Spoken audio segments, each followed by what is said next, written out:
Family. এখানে মা বোনরা আছেন, এখানে অনেক যুব সমাজের তরুণ তরুণীরা আছে, আমাদের পিতৃমহ অনেক আমাদের পিতামহরা আছেন। এটা একটা ভালো সুযোগ এই পরিবার সম্পর্কে দুটা মৌলিক কথা বলার জন্য। আমি অনেকদিন থেকে চাচ্ছিলাম এমন একটা পরিবেশ। লিসেন ভাই, আল্লাহ পাক একটা আয়াতে বলেছেন, সূরা তাহরিম আয়াত নাম্বার 6, ইয়া আইয়ুহাল্লাযীনা আমানু, হে মুমিনগণ, কু আনফুসাকুম, নিজে জাহান্নামের আগুন থেকে বাঁচো, ওয়া আহলিকুম নারা, তোমার পরিবার বর্গকে বাঁচাও, আলাইহা মালাইকাতুন গিলাজুন শিদাদ, যেই জাহান্নামে কঠোর মনের ফেরেশতা আছেন, লা ইয়াসুনাল্লাহা মা আমারহুম ওয়া ইয়াফআলুনা মা ইউমারুন, আল্লাহ পাক তাদেরকে যে আদেশ করেন সে আদেশ পালনে তারা বিন্দু মাত্র ভূক্ষেপ করে না, মানে বিন্দু মাত্র গাফেলতি করে না। আল্লাহ পাক ভয় দেখাচ্ছেন জাহান্নামে এমন ফেরেশতা আছেন, আল্লাহ যা আদেশ করবেন তাই করবে। এই জাহান্নাম থেকে নিজে বাঁচো, পরিবার বর্গকে বাঁচাও। নিজে বাঁচবো কিভাবে? আমি বলে দিয়েছি কিভাবে। আপনি জ্ঞান অর্জন করবেন, আমল করবেন, হালাল খাবেন, তাওহীদে থাকবেন, সুন্নতে থাকবেন, ইনশাআল্লাহ বেঁচে যাবেন। পরিবার বর্গকে বাঁচাবেন কিভাবে? আসেন শুরু করি শুরু থেকে। শুরুটা হবে আপনার বিয়ে দিয়ে।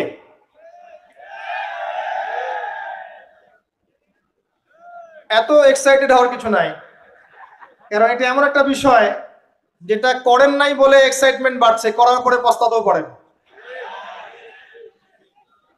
এটা এমনই দিল্লি কা লাড্ডু, যে খাবে সেও পস্তাবে, যে খাবে না সে বেচারাও পস্তাবে। তবে আপনারা খেয়ে পস্তান আলহামদুলিল্লাহ।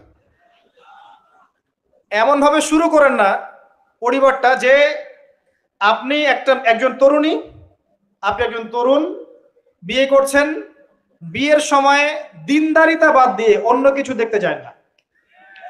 যদিও বা অর্থ সম্পদ, বংশমর্যাদা, সৌন্দর্যের কথা হাদিসে এসেছে, হাদিসটা এমন নয় যে তোমরা 4টা গুণ দেখেই বিয়ে করো, এমন নয়।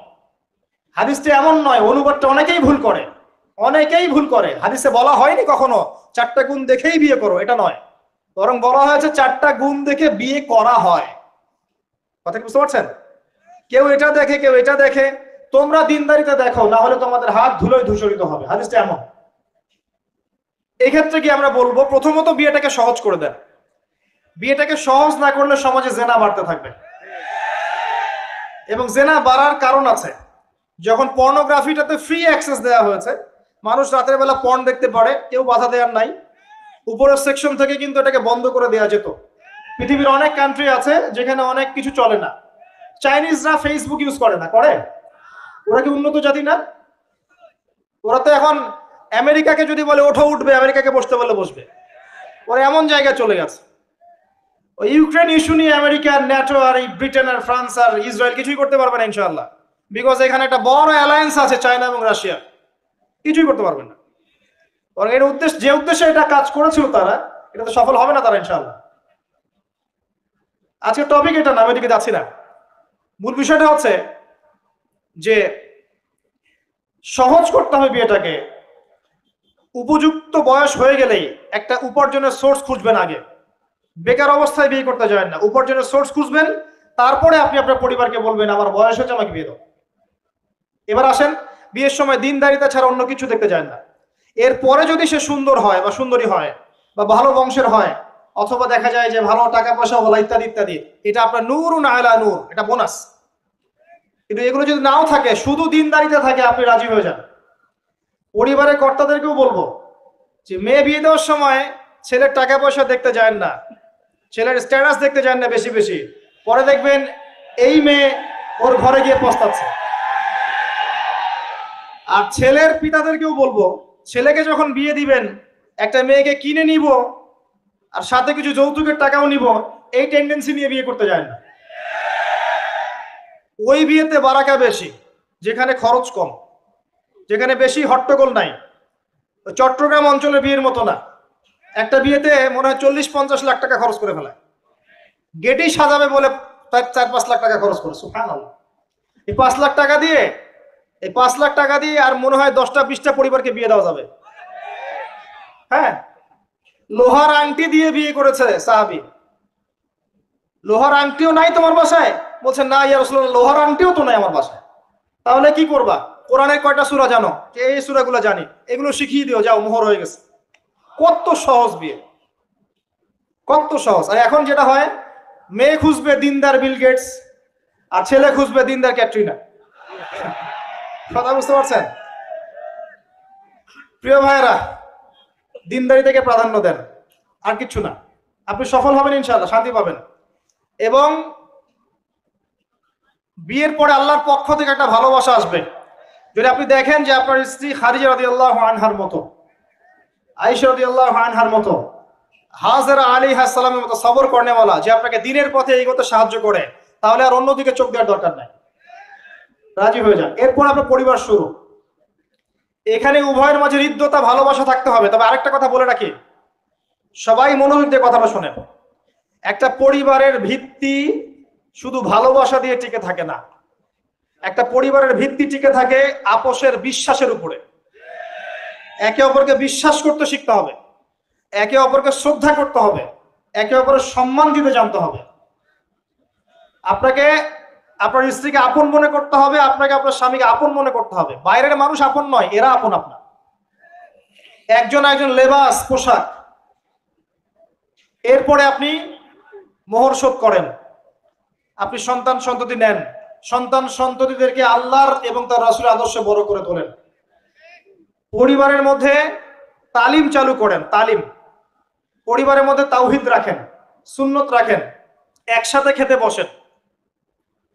স্ত্রীকে হাদিয়া দেন, স্ত্রীকে গিফট দেন, তাকে মাঝে মাঝে ঘুরতে নিয়ে যান, তাকে নিয়ে রিফ্রেশমেন্টে যান, তাকে সময় দেন, তাকে টাইম দেন, তাকে সময় দেন। নবী সাল্লাল্লাহু আলাইহি ওয়াসাল্লাম আয়েশা রাদিয়াল্লাহু আনহার কোলে মাথা রেখে কোরআন তেলাওয়াত করতেন, তার সাথে চাঁদনি রাতে দৌড়েছেন এবং চাঁদ দেখেছেন, সফর করেছেন, রাতের বেলা হেঁটেছেন, সময় দিয়েছেন, খালি পায়ে হেঁটেছেন। সময় দেন। এখন এমন একটা অবস্থা যে পুরুষদেরকে মনে করা হয় যে তারা হচ্ছে মানি মেকিং মেশিন, তারা খালি টাকা পয়সা মেক করবে, আর স্ত্রীরা হচ্ছে ওই চুলা ঠেলবে সারাদিন। আমরা এমন মনে করে নিই আর কি। আবার এই যে ফ্যামিনিস্ট রেভলিউশন যখন থেকে আসছে, ফ্যামিনিস্ট রেভলিউশন কি জিনিস? দাজ্জালের ফলোয়ার্স আর কি, যে মেয়েদেরকে আপনি ঘরে রাখতে পারবেন না। তো তারা যখন থেকে এসেছে, ইমার্জ করেছে, তখন থেকে তার একটা কনসেপ্ট দিয়েছে যে পুরুষ আর নারী একে অপরের প্রতিদ্বন্দ্বী। দেখবেন প্রতিদ্বন্দ্বিতামূলক কথাবার্তা বলে। স্বামীর মুখের উপর তর্ক করতে যাবেন না। স্বামীকে বাইরের অনেকগুলো বিষয় ফেস করতে হয়। একজন স্বামী মনে করেন প্রশাসনে চাকরি করে, তাকে তার ডিউটি ফেস করতে হয়, তার বসকে মেনটেন করতে হয়, তার এগুলো সামলাতে হয়, তাকে বাজার ঘাট করতে হয়, সারাদিন পরিশ্রম করে সে বাসায় ঢোকার পরে আপনি মুখটা গোমরা করে বসে থাকেন। স্বামী আহলান সাহলান করেন না, তাকে একটু আদর করেন না, মহব্বত করেন না, তো অটোমেটিকলি আপনার দিক থেকে তার মনটা চলে যাবে অন্যদিকে। স্বাভাবিক। আপনি আপনার স্বামীর জন্য সাজেন না, বাইরের মানুষের জন্য সেজে বুঝে আপনি মার্কেটে যান। প্রবলেম সেগুলা। এরা মনে করে স্বামী স্ত্রী একে অপরের প্রতিদ্বন্দ্বী, অথচ এরা একে অপরের পরিপূরক। একে অপরের পরিপূরক। উভয় হৃদ্যতা ভালোবাসায় পরিবার গড়ে ওঠে। যে পরিবারের মধ্যে হৃদ্যতা ভালোবাসা আছে, ওই পরিবারের বাচ্চা কাচ্চারা দেখবেন বড় আলেম হবে, বড় নেতা হবে, বড় কিছু হবে ইনশাআল্লাহ। যেখানে এগুলো নাই, ওই সন্তানরা বড় হয় হতাশার মধ্যে, কাজের বুয়ার কাছে, ডে কেয়ার সেন্টারে। এরা তো বড় হয়ে জঙ্গি হবেই, সন্ত্রাসী হবেই, স্বাভাবিক। ভালো প্যারেন্টিং দিতে পারে নাই। এরকম না বিষয়টা। সময় দিতে হবে, একে অপরের দায়িত্ব বুঝতে হবে, আপোষের মধ্যে বিশ্বাস থাকতে হবে, ভালোবাসা থাকতে হবে এবং সবরের মানসিকতা থাকতে হবে। মেয়েদের ব্যাপারে বলাই হয়েছে তারা বাঁকাহার, অতএব চাপ দিতে যায় না, ভেঙে যাবে। চাপ দিতে যায় না, ভেঙে যাবে। ওই অবস্থা ছেড়ে দিলে ওই অবস্থায় থেকে যাবে। একটা কথা আমি বলি, আমি শিখেছি আমার লাইফ থেকে, আল্লাহ পাকের প্রতিটা সৃষ্টি এক একটা রূপ। জানেন, রাবার গাছ দেখেছেন? রাবার গাছ, যে গাছ থেকে রাবার হয়, গাছটাকে দেখবেন পরিচ্ছন্ন, গাছটা পরিষ্কার। যে নিজে পরিষ্কার করে সে নিজেও পরিচ্ছন্ন। জমিনের মধ্যে দেখবেন মৃত জমিন, বৃষ্টি পড়লো, সজীব হয়ে উঠলো, সবুজ ধান ক্ষেত।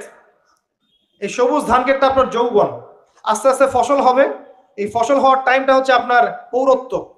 এরপরে ফসলটা কেটে ফেলা হবে। এই ফসলটা আপনার ভালো কাজ, আমলে সালেহ, এটাকে রেখে দেওয়া হবে। বাকিটাকে হলুদ বর্ণের যে খড়কুটা, এটাকে জ্বালিয়ে দেওয়া হবে। এই যে ধান গজালো, একটা সিজন গেল, এর মধ্যে আপনার দুনিয়ার জীবনের হায়াতের রূপকতা আছে।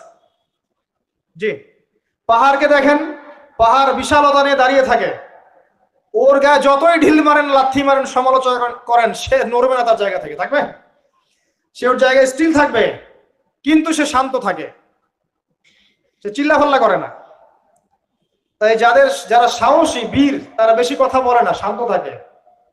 যারা পাহাড়ের মতো দৃঢ় ওরা বেশি কথা বলে না।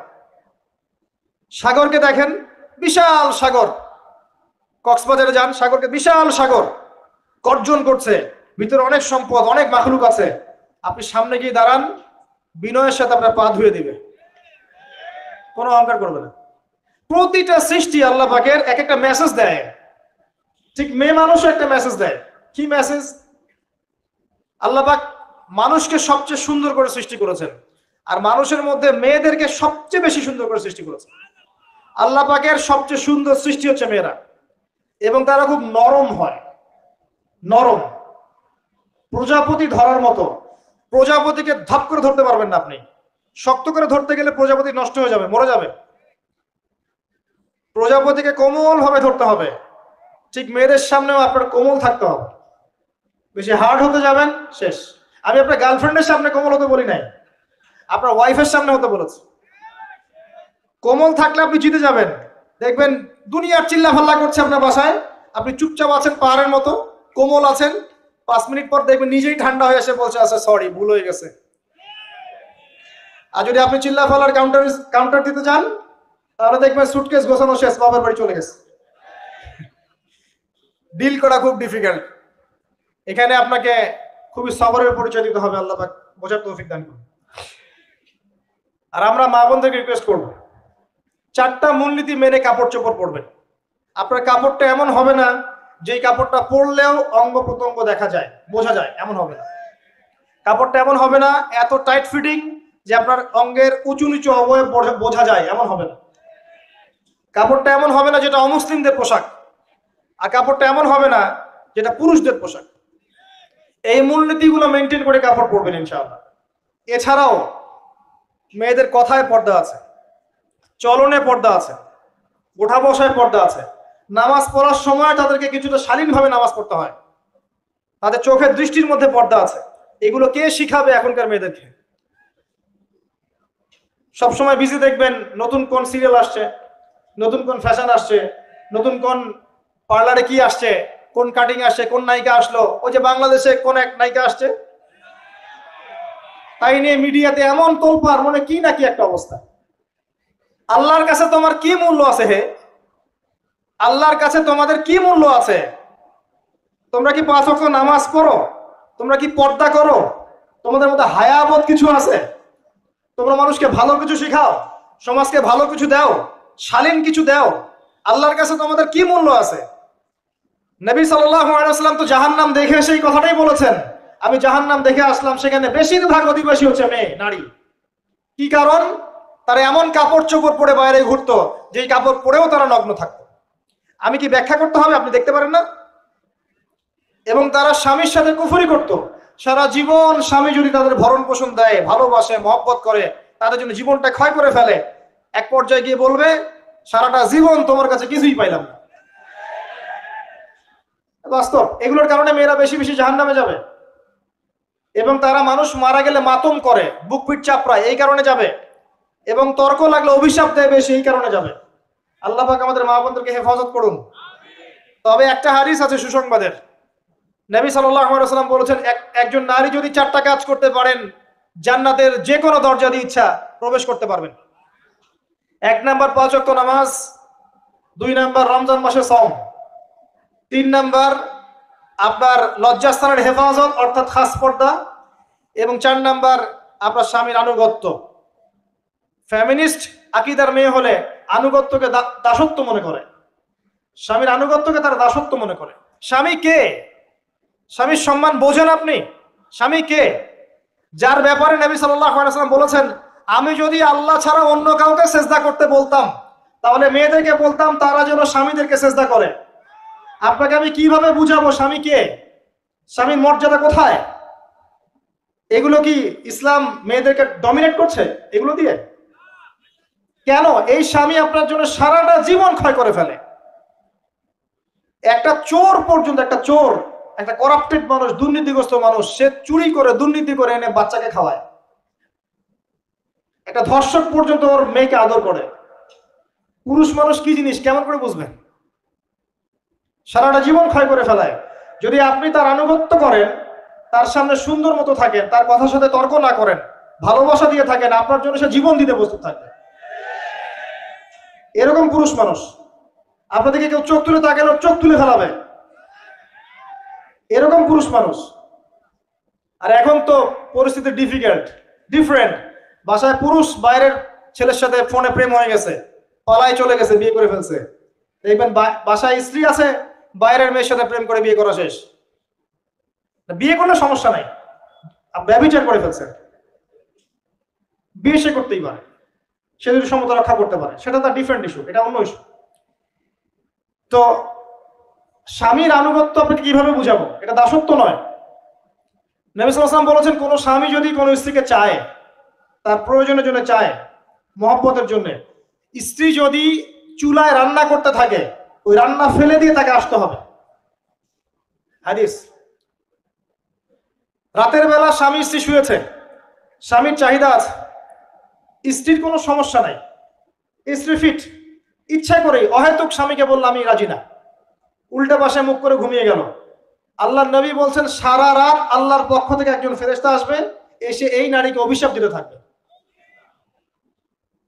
এখন এগুলো হাদিস শুনলে বলবে যে ইসলাম তো মেয়েদেরকে ছোট করছে।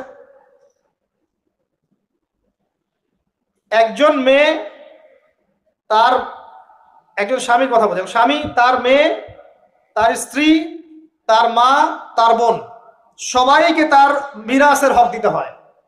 একজন মেয়ে তার বাবার সম্পত্তি পায়, কোন কোন ক্ষেত্রে তার ভাইয়ের সম্পত্তি পায়, তার স্বামীটা তো পাই, তার ছেলেরটাও পায়। নানি হলেও সম্পত্তির হক আছে। একটা মেয়েকে চতুর্দিক থেকে সিকিউর করা হয়েছে ইসলামে। তারপরেও কিছু ফ্যামিনিস্টের কারণে এরা বলবে যে মেয়েদেরকে ইসলাম ছোট করছে। হ্যাঁ, মেয়েদেরকে ইসলাম কেন ছোট করছে? কারণ পর্দা করে যে বাইরে বেরোতে বলেছে, ঢ্যাং ঢ্যাং করে নগ্ন হয়ে বেরোতে নিষেধ করেছে, এই কারণে। যদি বলে যে হ্যাঁ ইসলাম আপনাদেরকে ফ্রি মিক্সিং এর স্বাধীনতা দিচ্ছে, আপনারা সবাই ফ্রি মিক্সিং করেন, গেঞ্জি পরেন, টি শার্ট পরেন, স্যান্ডো গেঞ্জি পরে বাইরে ঘুরে বেড়ান, টাইট ফিটিং প্যান্ট পরে বাইরে ঘুরে বেড়ান, সব জায়গায় আপনারা ফ্রি মিক্সিং করেন, পর্ন দেখেন, জেনা করেন, মদ খান, ইসলাম খুব ভালো। তখন তোমাদের জন্য তো ইসলাম নয়, তোমরা জাহান্নামে যাও, আল্লাহর কি আসে যায়? ইসলাম তোমাদের জন্য নয়, তোমরা জাহান্নামে গিয়ে মরো, ইসলামের কিছু যায় আসে না। আল্লাহর ওয়াস্তে পারিবারিক আদর্শের দিকে ফোকাস করেন প্রিয় ভাই। নিজে জাহান্নামের আগুন থেকে বাঁচান, পরিবার বর্গকে বাঁচান, পরিবার আরেকটা পার্ট হচ্ছে আপনার পিতা মাতার সাথে খারাপ আচরণ করতে যায় না আল্লাহর ওয়াস্তে। সেই ব্যক্তির জন্য ধ্বংস, যার পিতা মাতা বেঁচে আছে, তাদের হক আদায় করে সে জান্নাতে যেতে পারলো না, তার জন্য ধ্বংস। আরেকটা অংশ আছে আপনার সন্তান সন্ততি, বাচ্চা কাচ্চার প্যারেন্টিংটা খুব সুন্দর করে করেন। যখন আপনি স্ত্রীর সাথে মিলন করতে গিয়েছেন, তখন দোয়া পড়েন, আল্লাহুম্মা বিসমিল্লাহি আল্লাহুম্মা জান্নিবনা শাইতান ওয়া জান্নিবিশ শাইতান মা রাযাকতানা। আমার মনে হয় এখনকার জেনারেশন যেগুলো আছে ফাসেক, মাদক সেবন করে, পর্নোগ্রাফিতে আসক্ত, ইয়াবাখোর, স্মাগলিং করছে, চুরি করছে, হাবিজাবি, ধর্ষণ করছে, আমার মনে হয় না তাদের পিতামাতা তাদেরকে জন্ম দেওয়ার সময় দোয়াগুলো পড়েছিল। কারণ পিতামাতা এই দোয়া পড়লে ওই সন্তানকে শয়তান স্পর্শ করতে পারে না। সন্তান হবে, সন্তান ছেলে হোক মেয়ে হোক, আপনার এটা নিয়ে মন খারাপ করার কিছু নাই। একজন কন্যা সন্তানকে লালন পালন করে সৎপাত্রে পাত্রস্থ করলে এই মেয়ে পরকালে আপনার জন্য জাহান্নামের আগুন থেকে ঢাল হয়ে যাবে। যার কাছে দুইজন মেয়ে আছে, দুইটা মেয়েকে সে ভালো করে মানুষ করেছে, নবী সাল্লাল্লাহু আলাইহি ওয়াসাল্লাম বলছেন সে জান্নাতে আমার সাথে এমন করে থাকবে, এইভাবে। কেউ যদি বিধবার দায়িত্ব নেয়, সেও নবী সাল্লাল্লাহু আলাইহি ওয়াসাল্লামের সাথে এইভাবে থাকবে।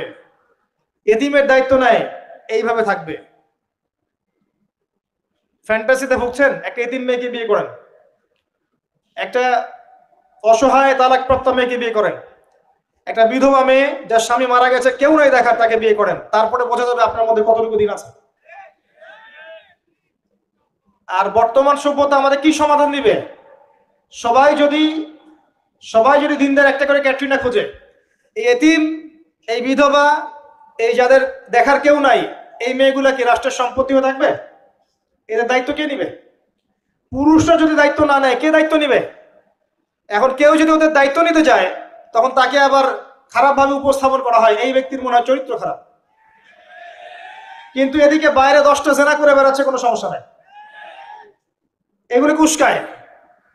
এইসব জাহেলদের জন্য ইসলাম নয়।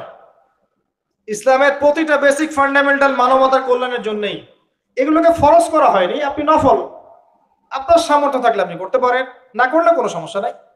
কেউ যদি করে যে ইসলাম পরিপূর্ণরূপে পালন করার চেষ্টা করছে, এটার উপর আমল করার চেষ্টা করছে, তাহলে আপনি তাকে ক্রিটিসাইজ করছেন কেন? কি সমস্যা আপনার? আরেকটা পয়েন্ট হচ্ছে সন্তান সন্ততি। বাচ্চা কাচ্চাকে ছোটবেলা থেকেই মানুষ করতে হবে এমন ভাবে যাতে করে বড় হয়ে এরা এই উম্মার খালেদ এবং ওমর হতে পারে।